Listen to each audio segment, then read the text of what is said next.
Donnita is the founder and executive director of By the Hand Club for Kids. Donnita, thanks for being here today. I know a little bit of your backstory. You graduated from Northwestern with an MBA. You were the president of an advertising agency and at the same time volunteering in the neighborhood of Cabrini Green. How did all of that weave together, and how did that sort of birth By the Hand Club for Kids? Great. I'll answer that question, but first I just want to build on something that Arloa, one of my heroes, I don't know if she's still here, but said, and that's, you can't do this alone. And I have several staff here today. Will you guys please stand and let's just recognize them and thank them. Come on, guys. Don't be shy. Come on. Yeah. So thank you all. These are the ones that are renewing our city right where they are every day. Yeah, so we're just so grateful. So how did all this get started? And when I think about it, I was just sitting over there. I had to get my calculator out to think about some years. So I had been in advertising for 18 years, and it was 1997. So this is when I had to get my calculator out. That was 18 years ago. So you can do some math and guess how old I am. The kids say, "You old, Miss Donnita." You're getting old. But 1997, two milestones important to me took place that year. One, I did graduate with my MBA from Northwestern, and you probably think this is funny, but this is how I see myself. I'm a little girl from Louisville, Kentucky. I went to public school. I didn't get a great education. When I was in college, that's where I really learned, correct English.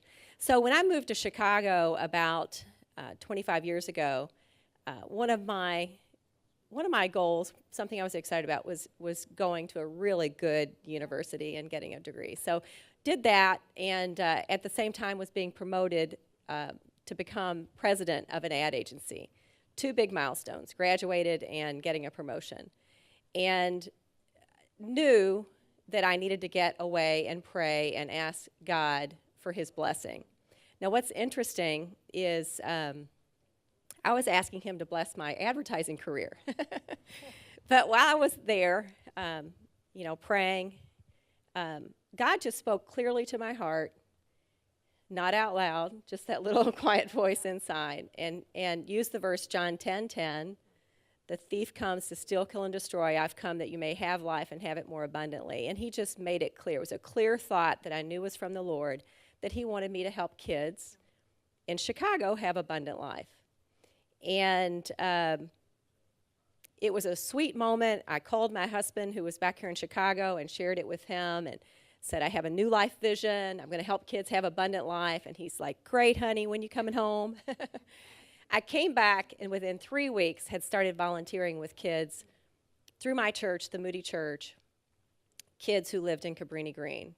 And I did that for about 3 years. And after about 3 years, God had just completely stripped away my passion for advertising and replaced it with this love and this passion for kids.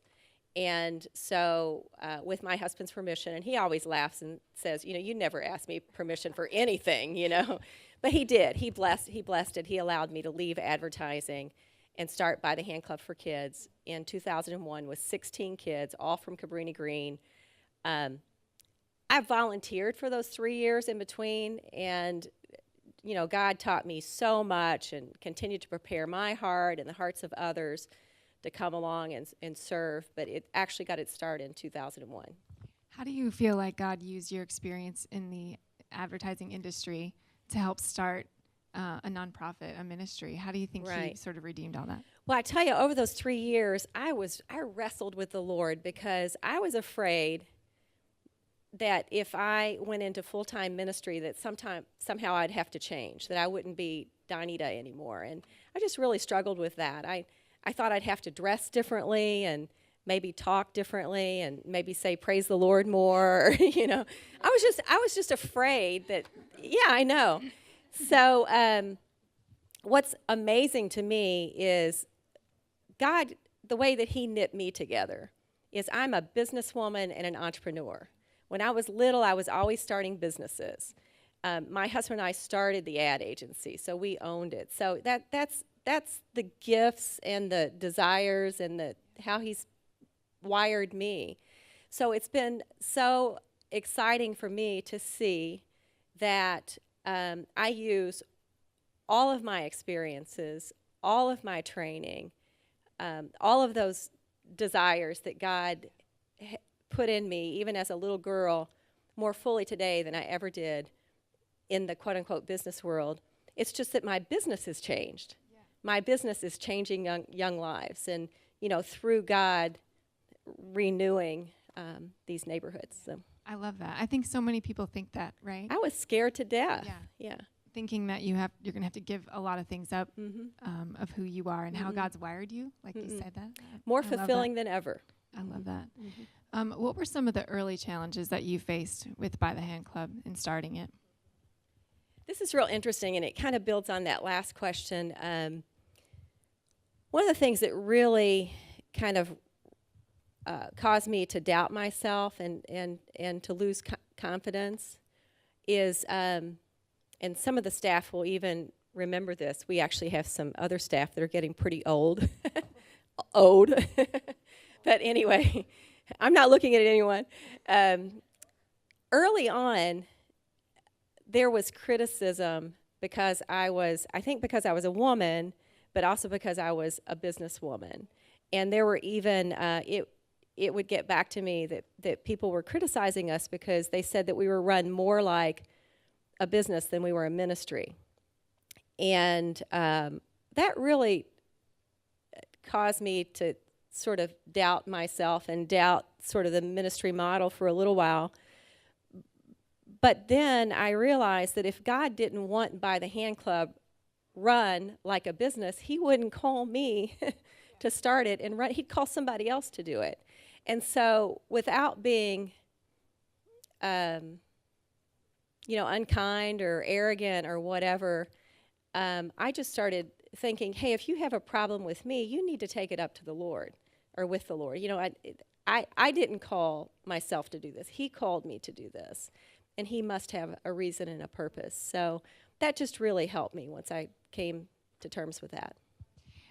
We were talking with Arlo about measuring effectiveness of your ministry, and I know you guys measure because I have seen the statistics, which are amazing. How do you track effectiveness in your ministry with By the Hand? Well, Arlo is right on when she says that today people are much more interested in metrics. And all of our contributors are much more sophisticated and expect to see how, whether they're Christian or non-Christian, see the impact of their giving. And I just think, they're just more sophisticated. But also the reason is, if you look at how much money has been given to philanthropy, including ministries, over the last 30 years, the number is staggering, like billions and billions of dollars, and yet the problems that we face are the same. We're not making any kind of dent in it. So people are wanting to see more, impact from their dollars. So we do. We have goals. We measure everything. So, for example, even this morning walking in here, I just got third quarter results, so third marking quarter report card results. And our kids had, it's a 2.68 GPA. Our kids are recommended as failing. We work with principals and it's needs-based, so our kids come in failing. 2.68 GPA, which is a B minus GPA. 98% school attendance, so that's 6 more days so far this year than the CPS average, and that might not sound like a lot, but over time, probably 10 more days of school this year. That adds up, by the time you're a senior. We know that since we started in 2001 that 95% of our kids have graduated from high school, 90% have enrolled in college, and 74% are either in college today or graduated compared to the 14% in CPS. It just goes on. We know that 76% of our kids say they have a personal and saving relationship with Jesus Christ. And So we set goals, we measure them, we report on them, and then we try to go even beyond, like everything I've been talking about is outcomes. So you have outputs, which would be things like how many kids are you serving. Outcomes would be, okay, so what difference are you making in the kids' lives in terms of high school graduation, college graduation? And then impact is one step further in terms of, so what's the impact of that? And so for every child that graduates from college with a 4-year degree, that child will contribute about $2 million over their lifetime. So really a performance management approach. That's how we measure everything spiritually as well as academically, physically. Yeah. What neighborhoods are you serving in currently? And second part of that question, how do you start to build relationships with the schools to identify which schools you serve?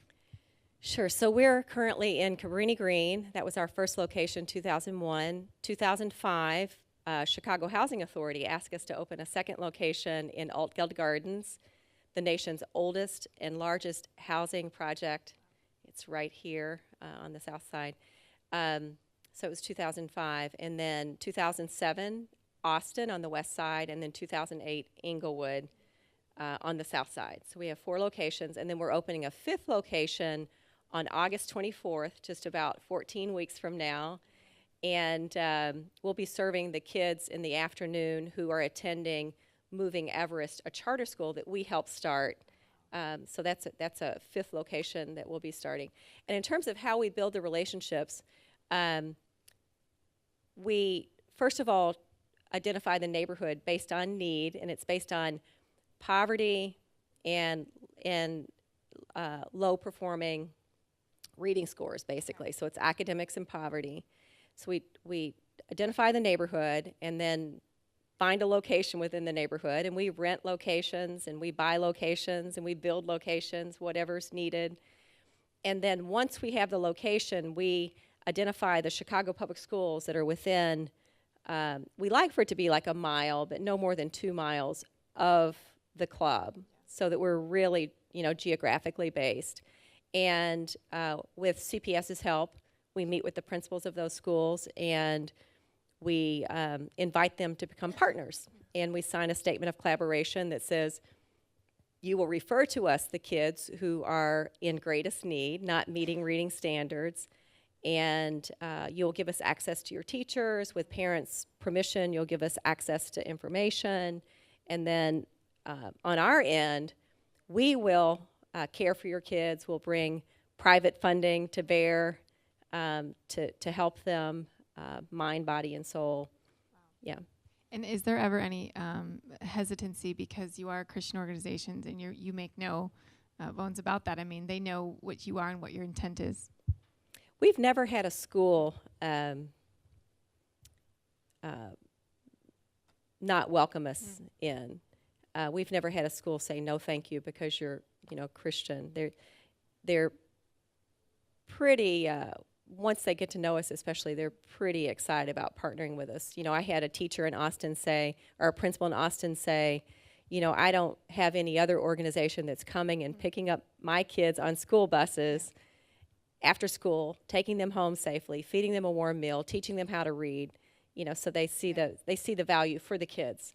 Over the 14 years that we've been doing this, we've had less than a dozen, and I want to say even less than a handful of parents who wanted their kids to come to By the Hand Club but did not want them to participate in Bible study and chapel because they had a different faith background. And we respect that. We want the kids with us. We want them to have a safe place. We want them to receive a cup of cold water, right. From us, because we think that just by virtue of even the Jesus that we carry around in us, that Jesus is going to make a difference in their lives. So a handful of parents, but no schools. Yeah. What advice do you have to anyone looking to start a ministry, looking to do something similar to what you've done? Mm-hmm. So in terms of starting a ministry, and we even talk about this a lot with people who are interviewing to come on staff at By the Hand Club, is calling is first and foremost, because if God calls you to do something, it's already done. You know, you don't have to worry about it. And then also, if you know that God has called you to do something, that will see you through in the tough times. And there are going to be tough times, a lot of tough times. But out of obedience, you know that, my mom in Kentucky had a real hard time with me coming to Chicago in the first place, and then leaving the corporate world to do what I do. But, you know, as she said, she would always say, I know you're exactly where you're supposed to be, doing exactly what you're supposed to be doing. And when you are certain of God's calling, you have that confidence. That's number one. Number two is move slow. So I have a lot of people, just as our Lois said, a lot of people who come and say, hey, how did you get started? What's your advice? And I always encourage them, don't start a ministry until if you can, volunteer in another ministry, and do that as long as you can until you feel like you're going to die if you don't start it. And because what will happen is, number one, it really sort of tests that calling. Yeah. And then number two, you're going to gain so much experience in doing that. And then number three is start small. And again, I'm so glad our Lois spoke before me, because I can just say, do what, like our Lois said. Yeah, just refer back to her. Ditto. But just do the next thing. If you start small and just do the next thing, and God has called you to do this, if he wants you to grow, you will. Right. And if you take your time and start small and try things and make mistakes and learn and improve, it's going to be a lot better for you and for the kids or anyone else. Thank you. Thanks for being here.